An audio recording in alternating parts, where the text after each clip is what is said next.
I'm Tom Harmer, your town manager. Thank you for joining me for this edition of Talk of the Town. As I walked the beach this morning, it really reinforces, I think, what is so special about Longboat Key.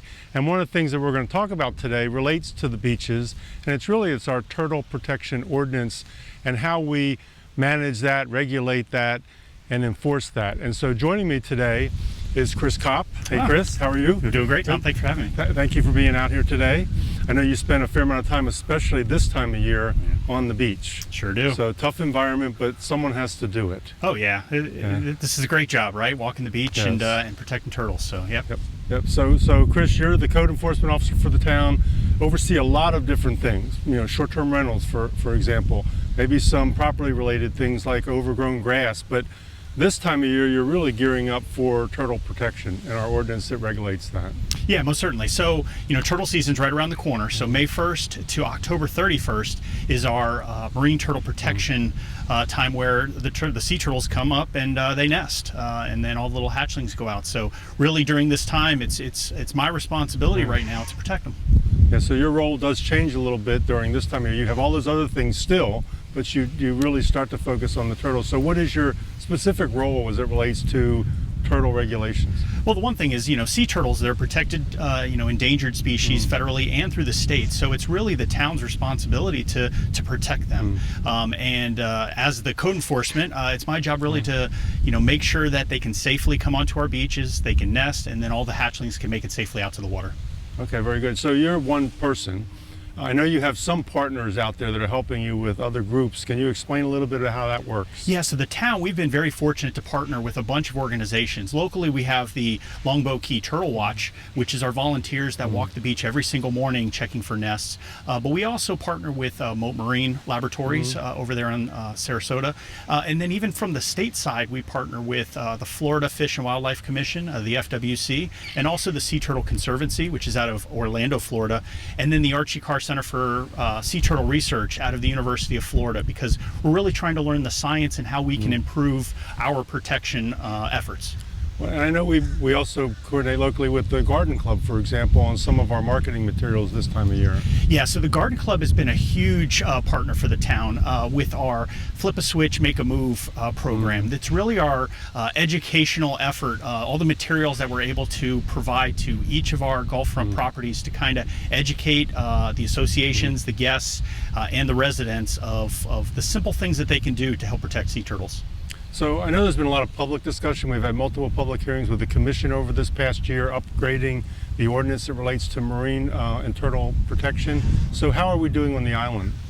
Well, overall, we're doing great. And when I say great, these organizations that I told you about that are working through the whole state, the Sea Turtle Conservancy, FWC, they're now using our town's ordinance for marine turtle protection as an example for what other jurisdictions should be striving for. That's huge. It's good to know that as we do best practice regulations and enforcement here, others notice and look to us for some advice or want to maybe copy what we're doing. So that's great to hear. Yeah. So give me an example. What are some of the biggest things you have to deal with on the beach? I would suspect that lighting is one of them. Oh yeah, lighting is probably our number one issue that we constantly have to look at. The state looks at something called a disorientation. So anytime a turtle doesn't come onto the beach, nest, and then go right back out to the water, and they're disoriented by lighting, those numbers are tracked by the state. And unfortunately, we've experienced a lot of disorientations on the island. So when we focus on lighting, we're really looking at turtle-friendly lights.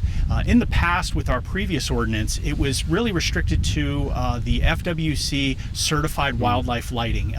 But however, those light bulbs are extremely hard to get. You got to get them through lighting specialists. They can be, not always cost-effective for some of these properties. So we've actually looked at what their requirements are, and they're really looking at the wavelength of light. And when I say wavelength, that's when you see those amber and those red colors. That's really where the wavelength comes from. So we're just trying to regulate and make sure that the wavelength doesn't hurt sea turtles and doesn't disorient them.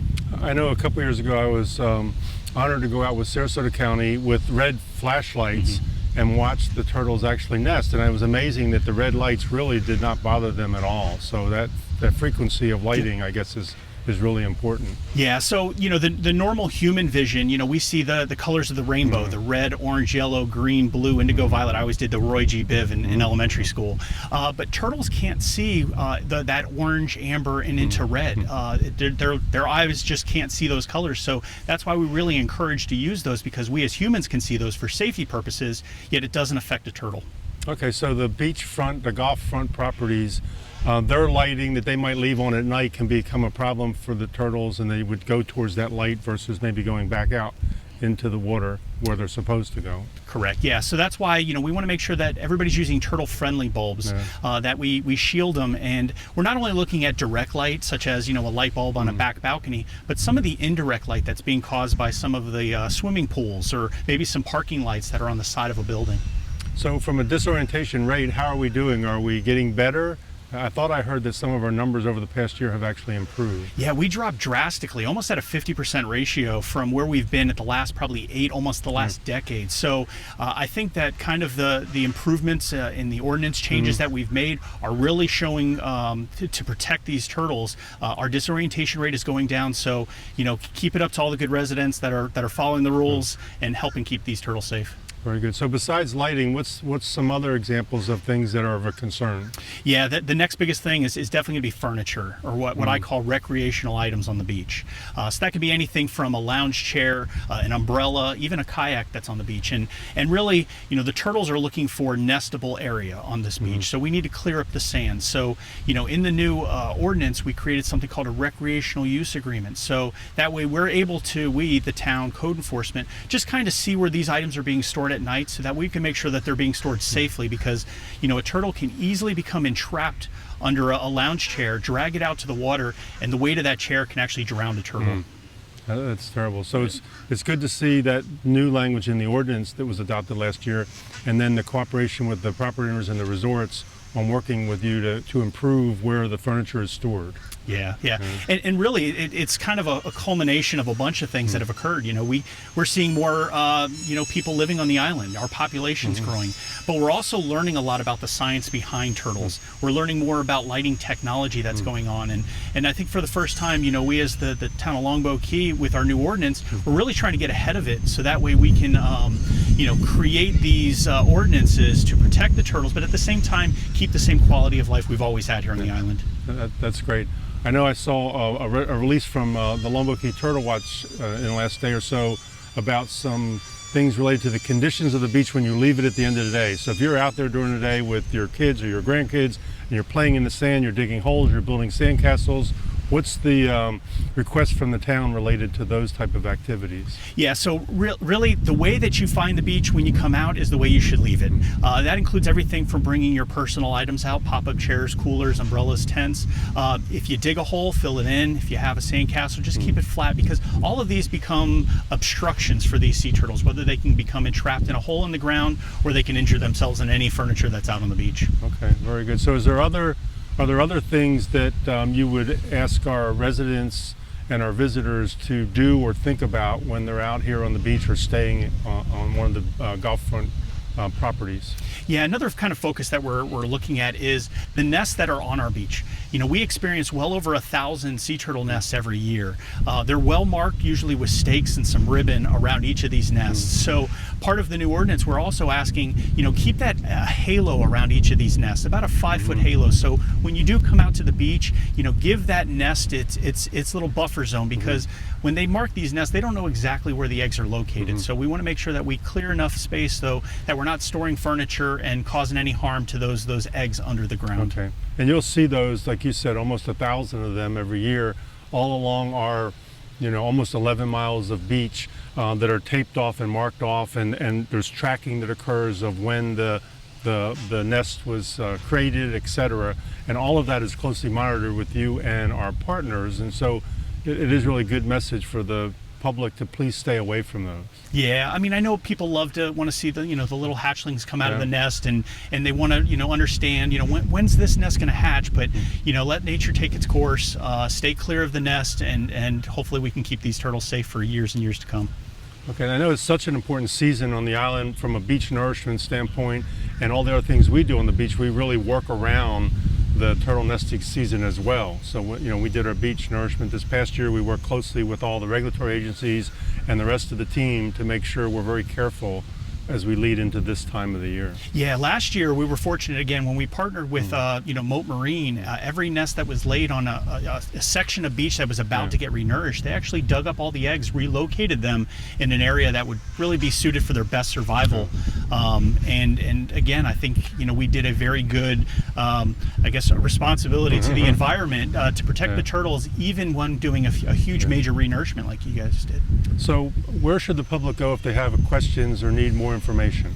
Yeah, so we have on our website under our code enforcement section, which is actually in the planning, zoning, and building department, we have tons of information that's available out there. Or what I always tell people, give me a call. Call code enforcement. I'd be more than happy to come out to your property, look at your lighting situation, look at your furniture, give the best advice that we can to keep everything compliant, but also keep that quality of life for each of the residents here on the island. Okay, great. No, appreciate that. So before we finish up, is there anything else, any closing comments you'd like to share just to help us as we move into the season? Yeah, I mean, like I said, it's right around the corner. So really, code enforcement, Department of One, I always use the royal we when I say, we are doing this, we are doing that. But it really takes all the residents that are out there. I'm only one voice, I'm only one person. So if you're hearing this message, share it with a neighbor, share it with a neighboring property, share it with your friends, family, anybody that's coming to visit, so that way we can all do our part to keep these turtles safe. Yeah, no, thank you very much for what you do. And it's been a busy year preparing for the season, working with the commission to update the ordinances, working with our partners, and so looking for another positive event this next year with all the outreach that has been happening over this year to let everyone know what they should be doing as we move into this next year. Yeah, most certainly. So thank you, and thank you for our listeners for taking time out of your day to learn a little bit more about our turtle protection ordinance and our code enforcement efforts related to the beach and this upcoming turtle season.